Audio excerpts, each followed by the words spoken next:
Corsa E. Let's do it. So 6,800 miles a year is about 18 miles a day, something the Corsa will be very good at doing because in theory you could drive this for 10 days without plugging it in. And at £27,305 you might think it's expensive, but I'm going to demonstrate how this is only £5 a month more than a petrol. But first, what's it like? Well, quiet. Because it doesn't have an engine. And one thing you notice straight away in an EV is once you have had that no engine sound, you don't ever want to hear an engine again. No more engine sounds, thank you. I want to have a closer look inside this car, check the spec, see what it's like to drive, and most importantly, how much is one really? Saving money is something you're obviously going to do straight away if you go into town and you live somewhere like, say, Bath, or Bristol, or Birmingham, or all of Scotland, London, maybe Brighton, Oxford, definitely, because all of those towns at the moment are slightly les, and in due course, most towns in the UK will transition to fully les. Not sure if you know this, but the Corsa was actually, in fact, the UK's most popular car last year. Number one. Now, that could be a couple of reasons. One, we've all run out of money, or two, it's very good. I'm going to go with two, it's very good. So here we are with a very large steering wheel, in fact, with buttons on it, which is fine, but it's all very simple. There is controls to turn your heater on and off, so unlike other EVs, they have retained some of the values of Corsa-ness, i.e. lots of vision, really big seats, lots of space, very airy in here, in particular with the roof, and even if you don't have the roof, some of the what's that, headlining is light coloured.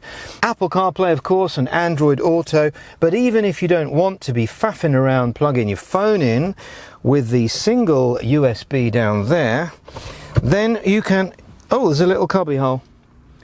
You put something in there, maybe house keys or something. 2 cup holders, very good. But anyway, as I was about to say, this is the navigation system, which is new. I haven't actually seen this in the new Vauxhalls, but I think it's really quite good, actually. I don't know whether I'd actually need to plug my Apple CarPlay in.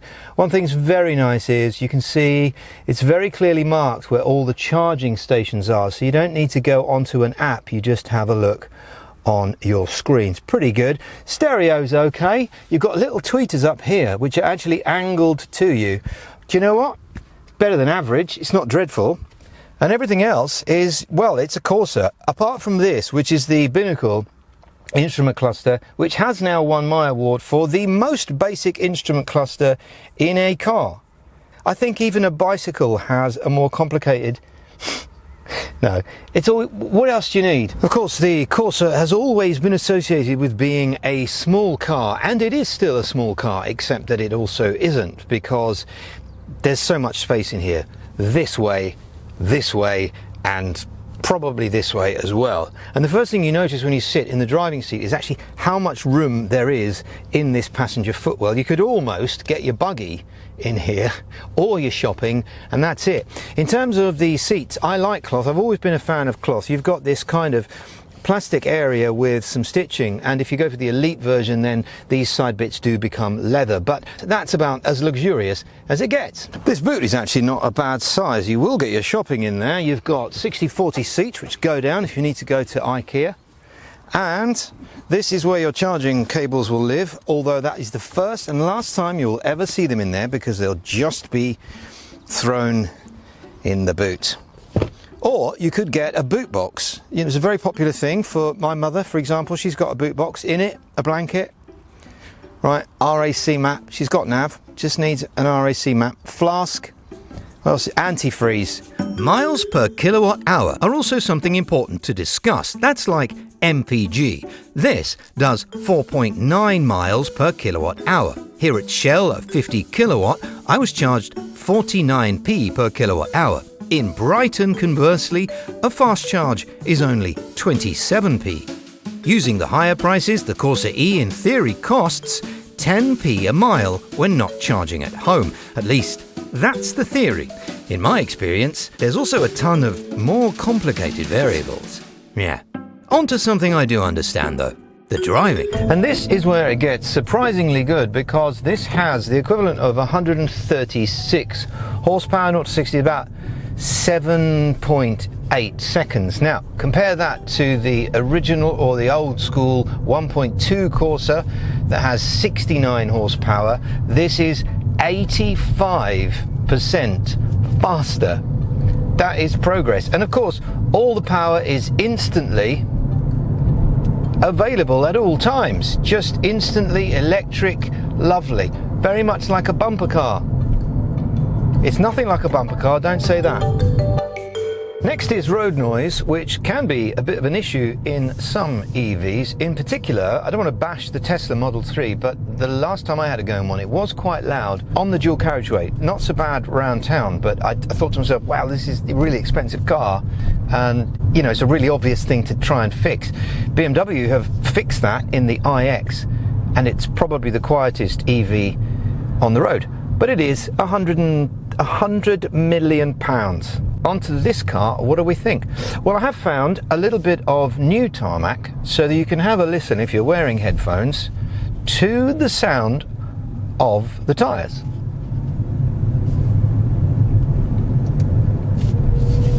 Which surprisingly, and I am delighted to say, there is almost none of on decent tarmac. Which means that when you're on a rubbish bit of tarmac, it's not going to be too bad at all. Well done, Vauxhall, like that. The other thing I like is when you take your foot off the accelerator and it whines to slow down and does that regen thing. Reminds me of an old Vauxhall Viva.